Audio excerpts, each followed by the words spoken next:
and singer-songwriter Lyal Strickland. And that's farmer, friend, and jack of all trades Chris Horn. And we're those Tastebudguys. Okay, so this is an unexpected episode. Yes.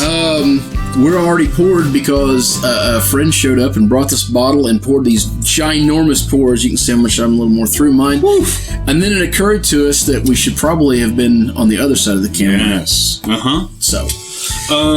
Yes, but before we get into this whiskey, please like and subscribe. Add us on Facebook, Instagram, YouTube, all that stuff. Hit that subscribe button.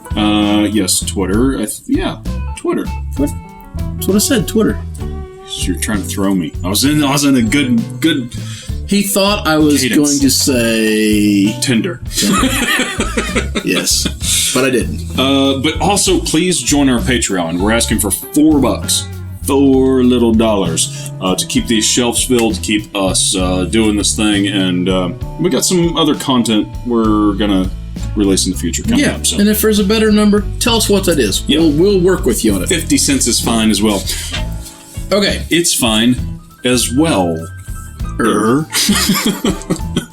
you're not even a dad yet. That was a long I'm working on it, yeah. Okay.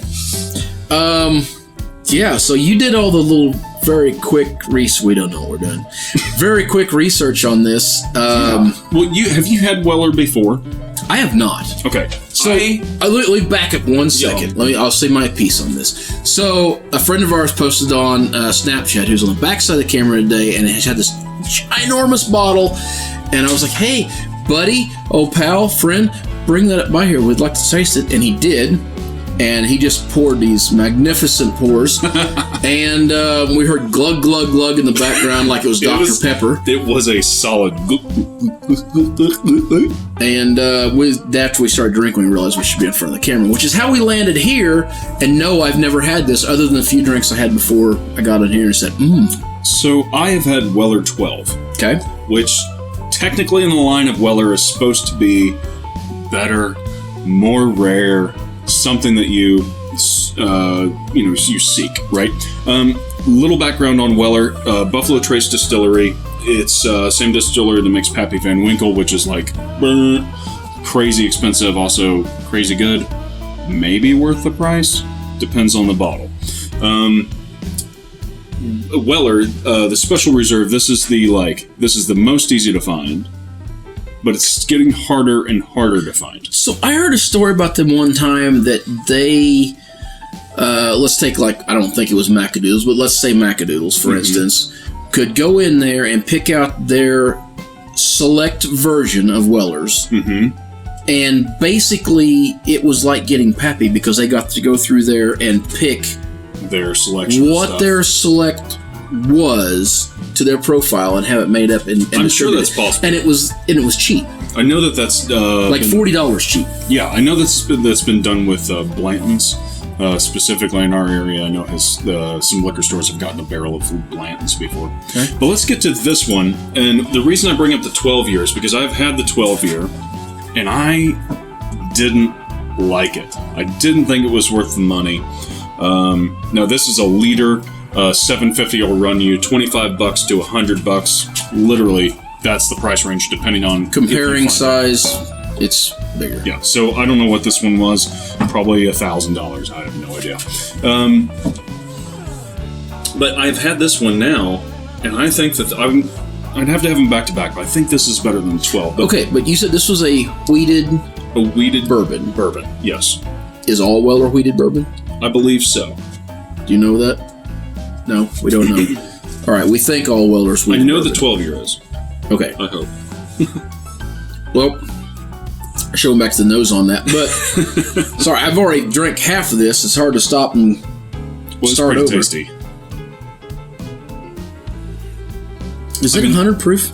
It's bright. It's a very bright it's nose. 90 proof. Boy, it really seems like it should be higher than that.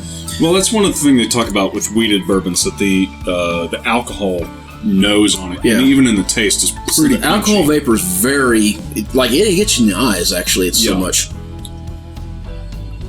Once you get past, though, there's some little sweet, light caramel notes to it. The caramel is the only thing I'm getting past, or getting up to past it. There's no smoke or anything like that.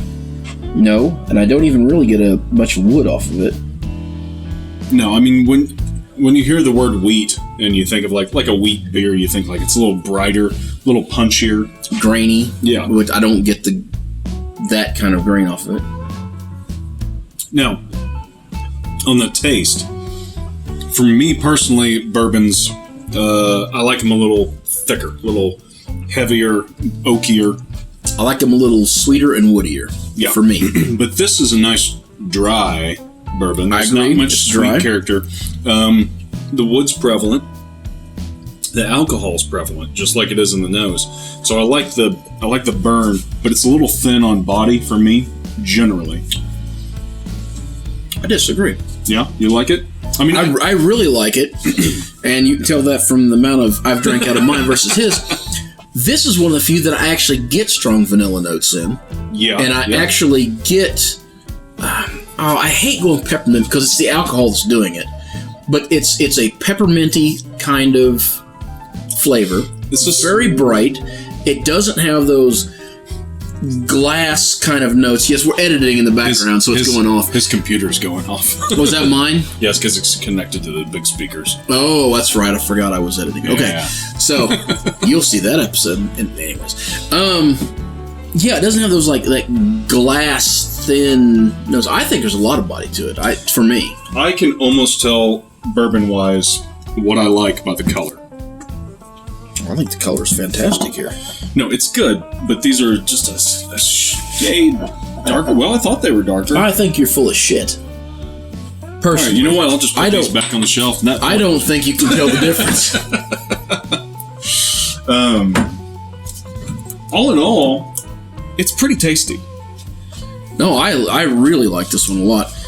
I would like to try the 12-year again back to back with this because I really honestly remember thinking that I wasn't that impressed, especially for the price. Now, I will say this I find more what we described when we did Heaven's Door as middle of the road. I think of this as more traditional style, middle of the road than that of the Heaven's Door.